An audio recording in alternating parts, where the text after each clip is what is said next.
International Media TV. Television that listens to you. Hi, I'm Johnnie Burrell. Welcome to the program.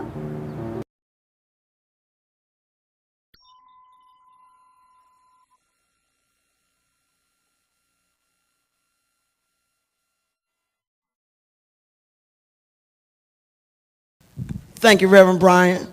Isn't this an awesome conference so far? Yeah. Kudos to my colleague Butch Wing and to all of you for being here today. I'm Janice Mathis. I'm your moderator. What we want to do today is a few things. I'm going to introduce our panelists who really need no introduction. They are so illustrious and we're delighted to have them. And then we're going to go into a series of questions that we hope will be conversation starters. And after we take a few minutes to answer questions, about 20 minutes or so, then we want to open it up for the audience and allow you to ask a few questions and give them a few minutes to sum up, and our 45 minutes will be done. Is that okay with you? All right, great. We have on the panel today, and she's been making news in her own right this week, all in the business press for her new role. And she is Stacy Philpot Brown. Stacy Brown-Philpot, I'm sorry. And she was, when this was written a few weeks ago, she was COO of TaskRabbit, but now she's the CEO. And that one letter makes a huge difference. You heard Reverend Jackson try to embarrass Hudnell talking about her shoes. But Roz's commitment to diversity and inclusion in the Valley, when that was a term that you seldom heard, is much more important than her wardrobe, as beautiful as her wardrobe is. And so we're delighted to welcome the president of the Intel Foundation, Ms. Roz Hudnell. Laura Gomez, CEO of Atipica, is atypical in the sense that she is a serial entrepreneur. She doesn't look old enough to be a serial entrepreneur, but she started and run several successful ventures, and we are delighted to have Laura Gomez here today.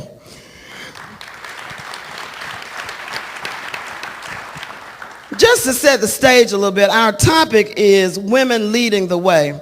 And if you watch the news or if you are at all in tune with what's going on in the political environment, you know that it's not always easy for women to take leadership roles. There are still some challenges, still a glass ceiling, still some barriers. Just to set the stage, the earnings ratio is about 79%. That means women earn 79 cents for every dollar that men earn. And that wouldn't be so bad if it weren't also true that that number has persisted unchanged for about at least a decade. So as much progress as it seems that we're making at times, in other ways, the numbers are very static. It is also true and surprising to me to learn that the wage gap is smaller the younger you are, that it gets worse as you move along in your career for women. So you think that, well, if I just work hard and lean in and play by the rules and do all the right things, the wage gap will disappear. But the statistics don't seem to bear that out. So with that context, I want to pose a question first of all to Ms. Brown-Philpot. I know that you were involved in promoting Lean In, the very seminal work about women in the workplace. As women, we are urged to lean in. Have you tried this philosophy in your career, and is it working? Seems to be working just fine.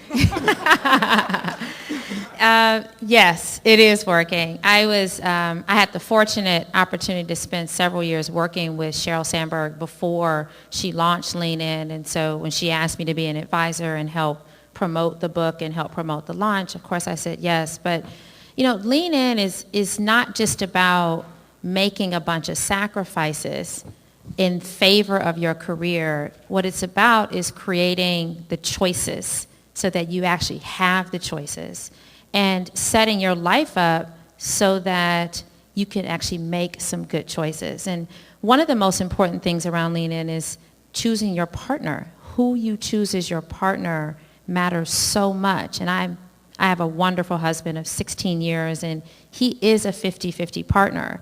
And so, yes, I think I chose well. I was 19 when we met, so I don't think I knew Lean In back then, but I think God kind of shined on me and said, this is going to be your Lean In partner, so you need to make that relationship work, and we did.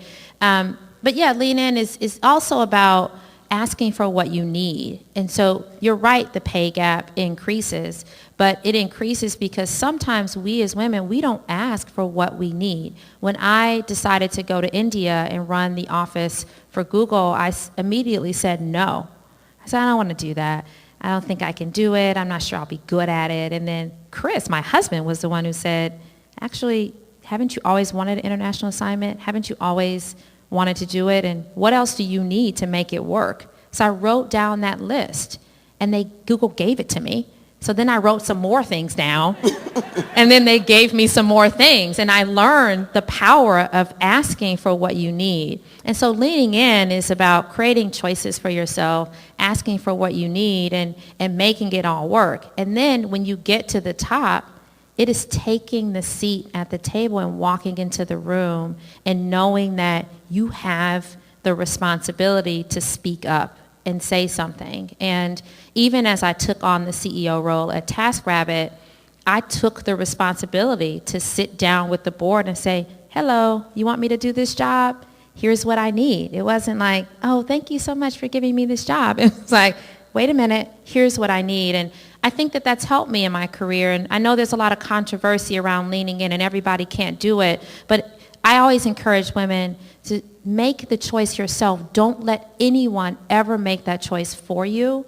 And don't make choices you don't need to make before you have to make them. Don't make choices about having babies when you're not even dating anyone and you're not even pregnant, for example, because then you don't have no choice to make. So. Thank you for that. You remind me of a time many, many years ago when I was offered a chance to go to Matamoros, Mexico with a company called Union Carbide. And they said, you're single and you speak a little bit of Spanish, you should go. And I thought, they're crazy. I can't leave Greenville, South Carolina to go to Matamoros, Mexico. I didn't realize they were inviting me to become part of the future of the company because that's where the company was going. So sometimes those choices get made for you because you don't know any better. Laura, I want to ask you, leaning in, and I didn't have anybody to ask. My mom and dad wouldn't have known what Matamoros, Mexico was. Is leaning in the same in every community? Does it mean the same thing in every culture? No. And I respect that a lot of women tend to lean in. I will have to say that I think as a Latina and have talked to other African American women, women of color, I think leaning in means very different and what their consequences and ramifications are. I think the principles of standing our ground and convictions are still the same.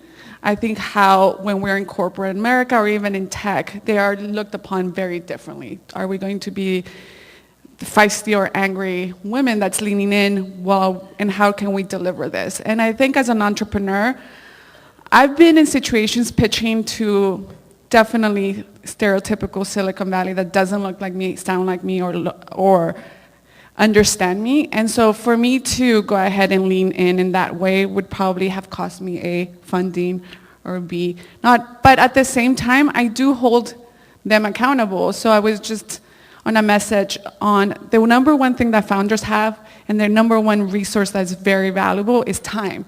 So when investors are not respectful of time and they're just saying, we might invest or not, I do hold them accountable. So I do lean in a way that respects them and still doesn't hopefully have them be part of my round in the next series or not. But I do think that I don't want to look like the feisty Latina when I lean in. Why not?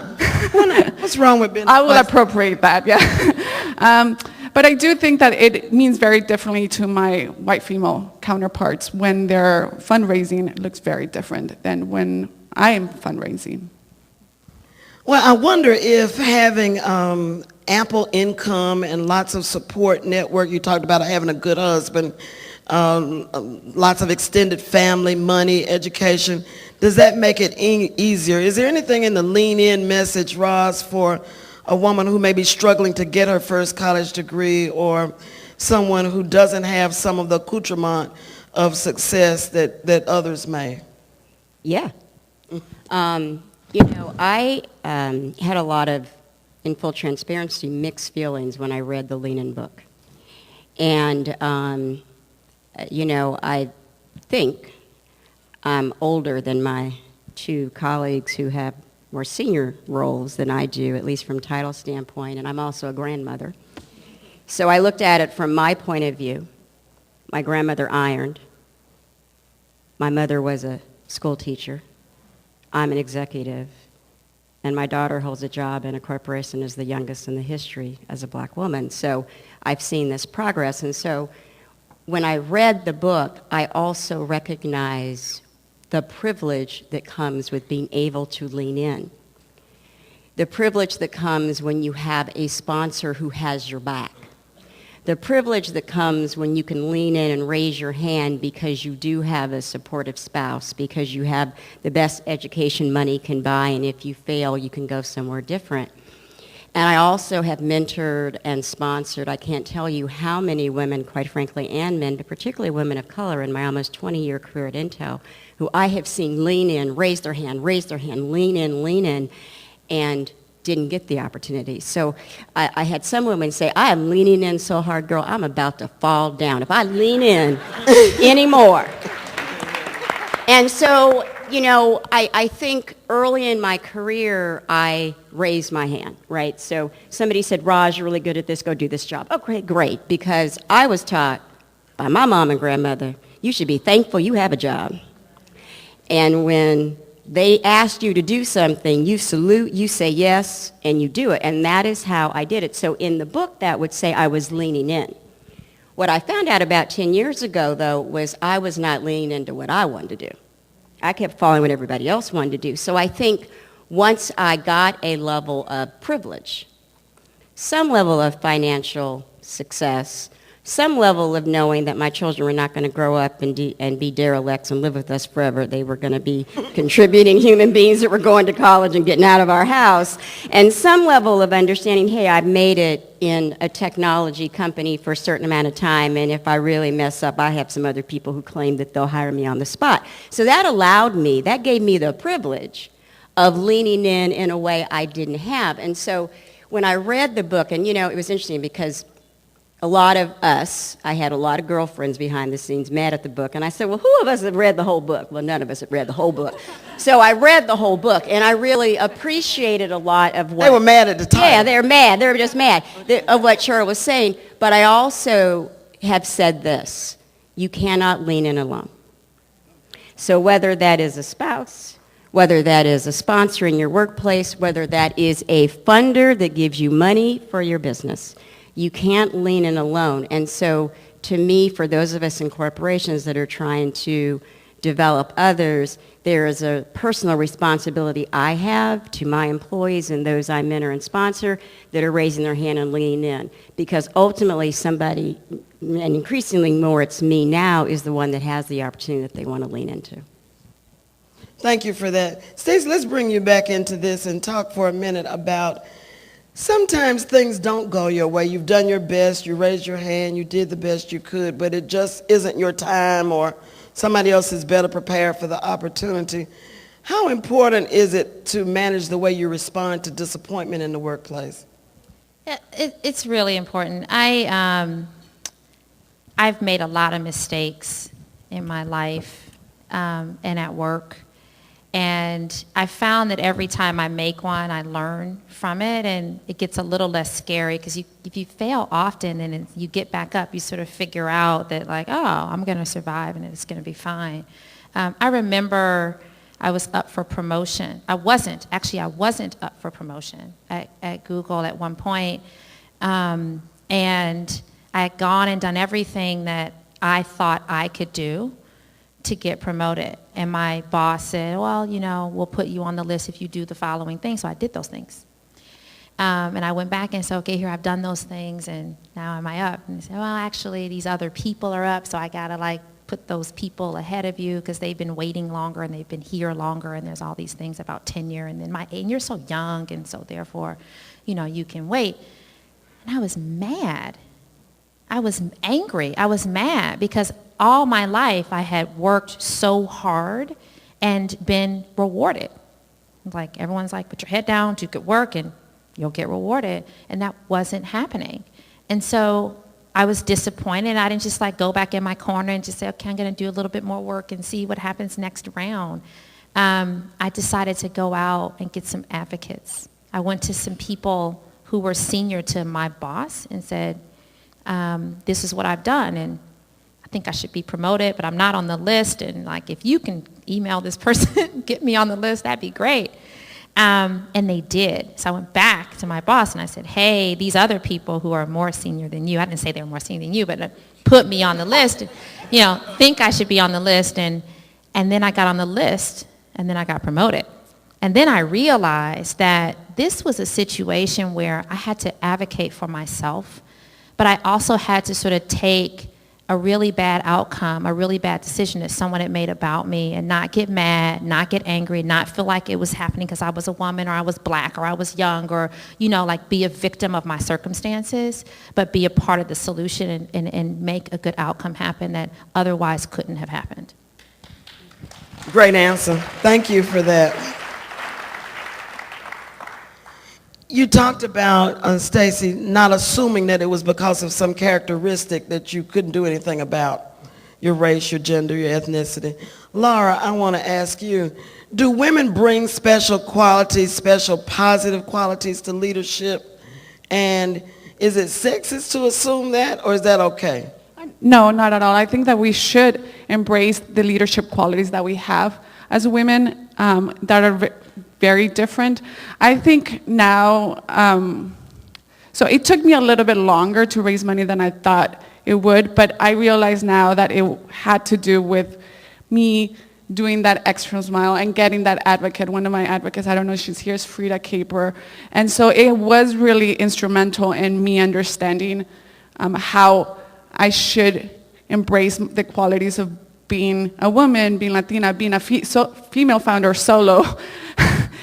So a lot of those things are transferred into how one leads now. And now, thank you so much for that advice. I was very, very, very concerned about now having a board of directors. I do have now, I'm in the process of closing my seed round, but it is, now I have a board of directors. And you have to report to them, don't you? That's what I thought, but Stacy, right? Maybe not. Maybe not. What can they? They're not my boss. I am their boss, and I hope Tony's not listening. But I do think it's that partnership, and it is those advocates, and I think I do embrace the fact that I do bring a different quality. When I sell my product, I'm selling it differently than if someone that does like that is not a woman sells it, right? Let me press you on that a little bit. How is it different and why is it better? Well, I am selling a product that says we can understand technology and artificial intelligence to interrupt biases in the recruiting. If I was a man talking about this, it would be very different because maybe those biases haven't been really something that they've tackled with. So you can be more authentic about it. Yeah, when I was pitching to one particular firm, like when I introduced myself as Laura and not Laura, it took about 5 minutes them talking about my name. And so those biases are still there, and my last name and all these things. So I think selling as a woman really is an advantage, a competitive and business advantage to me now in my own startup. Thank you for that. Roz, I want to ask you, what you said, Laura, reminded me of something that I heard Mr. Krasanich say in a meeting with Reverend Jackson months ago. He said that a bunch of guys were sitting around trying to figure out how to create the next best phone charger. And they said, oh, you could do this with it, you could do that with it, you do that with the cord. A woman came in the room and said, oh, just put a bowl on the table and throw the phone in the bowl and let the bowl charge the phone. And they looked at each other and realized that they had gotten the money shot of an answer from the only woman in the room because she knows bowls and she knows how to clean up a room in a hurry and she knows things that guys don't necessarily think about. But the question I want to ask, and you certainly can comment on that because I know you've heard it too.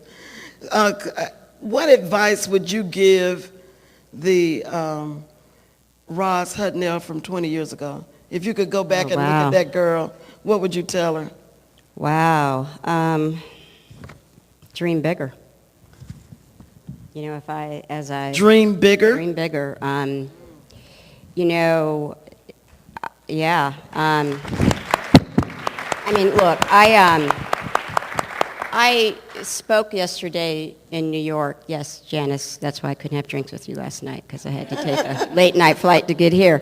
But, you know, this woman came up to me and she said she'd Googled me and she'd Googled a lot of black female execs in technology. She says, you're one of the few that's lasted for almost 20 years in this same company and rose to where you are.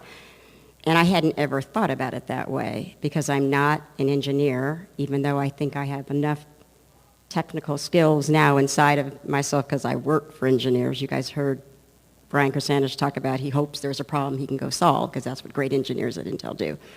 But it dawned on me that I've never thought of my achievement that way, right? I mean, I think I'm at my level, I'm like 2% of the company, so I really don't see myself as something, and I really, really mean this, special in that way. But what I thought of was, wow, if I would have really been dreaming big. You hear what I'm saying? If I really would have been intentional, if I really would have had somebody 20 years ago that said to me, you could literally be a CEO of a company in 20 years. You could literally go own your own multi-million-dollar, maybe billion-dollar business. If I had somebody say that to me, and if I believed that 20 years ago, wow. So my younger self, which is what I'm telling my daughter, and have told my kids, and will tell my grandkids, is to dream bigger, is to absolutely dream bigger. Do not just be satisfied that you got the family's first corporate job. Do not just be satisfied that now you've gotten to this level. Don't just be satisfied, because we all in this room are the outliers. And so I think my message to my younger self is the exact message I gave to my daughter, which really was to dream bigger. Great answer. Wow. I don't know any other room in the Bay Area where you can get those kinds of nuggets of wisdom. And Stacy, let me ask you kind of the inverse of that question. I'm not going to tell your age, although I know it. Although maybe I should, because it's been in all the newspapers. She's not yet, she's just turned 40. And she's a CEO. It's public because I'm on the board of HP, so they write it down. They write down your age is out there. You'll never get to lie about it like some of the rest of us do. But let me ask you the inverse of that question, which is, who inspired you the most? So you're right. There's always got to be somebody that you lean in with. And I grew up in the city of Detroit. My mother, single mom, and many of you have that story in this room, and she worked a job that her salary for the whole year was like 1 year of tuition at Penn, which is where I went to undergrad. But my grandmother was there, her mom, and she was the one who came home and made us SpaghettiOs and hot dogs, for the snack after school and things like that. And she was the one who, one day she told me to dream bigger. Like, you're running around here, girl, and playing with all these people, and you're not going to become anything if you keep doing that. And she said that to me, and I was like 12 years old. And I cried and cried and cried, and then I realized that, she's right. And I didn't realize that until 15 years later when I was in college. But had she not been the person to sort of sit me down and tell me that what's around you right now in 6 Mile and Southfield in Detroit is not everything that you can become, I don't think I could have thought of becoming something else. And so she keeps me grounded. And she will get on the phone with me and know she's still in Detroit and she's 87 years old, and she'll call me, I'm on my way to work, and she'll be like, are you spending time with those kids? You need to spend time with those kids, right? She'll just know exactly what to say at exactly the right moment to keep me in the place that I need to be in to realize the vision that God has for my life. And I love her for that. I have two questions. Yeah, great. I kind of got chills up my spine when you were telling that. Two questions about your grandmother. what was her educational background, okay? What was her work experience like? And then what does she have to say about your new job? So she never finished primary school or high school. She did finish primary school to 8th grade, and she worked in a factory in Detroit, and that was it. Her husband, my grandfather, got sick, and so she actually had to go to work, and she never really wanted to work. She was taught that the husband is supposed to take care of the family, but she had to go to work, and that's what she did until she couldn't anymore.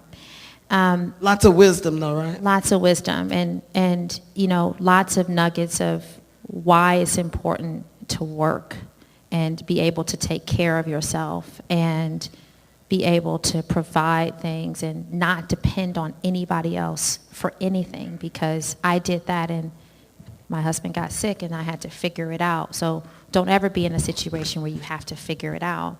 And so she's proud of me. She's so happy that I've achieved what I've achieved, but she actually doesn't think I'm done yet. So she's like, all right, you're CEO, so what's next? Grandma Mom. There you go. Grandma. Grammy. Actually, I'm not surprised at that. I had a grandmother who, single mother, 2 boys, no high school in the town that they could attend because they couldn't afford tuition. She was about 25. She packed them up and moved up the road someplace else where they had a high school, took her mother, a couple of nieces and nephews, and made it work. That's what they did. They didn't have much, but they had the one thing that was indispensable. I want to ask one final question of all our panelists, and then we'll take some questions. Butch, do we have time for a couple of audience questions? What special challenges, if any, do women of color face as leaders? And we can start with you, Laura. And I'd like for each of you to address that just for a minute or so.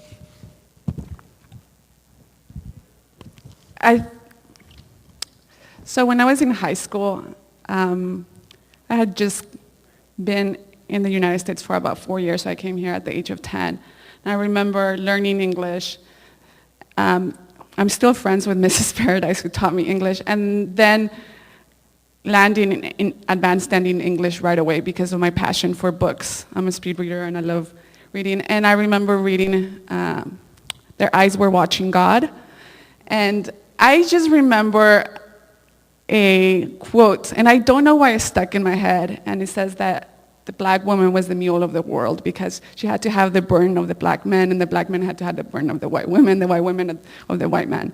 So I just remember that, and I always think about it as it relates to not only my experience, but I think in general when I talk, I'm very active in women of color in tech groups and really supportive. I think I don't victimize myself. I don't go in and be like, if I do call others. But the challenges are that recognizing that race is an issue and or it's standing there. So having a conversation with the PR team of the lead investor and was like, okay, how many female founders have you founded? And they're like, yeah, we have the number, let's look into it. And then I finally said, how many women of color have you founded in your portfolio of X hundreds?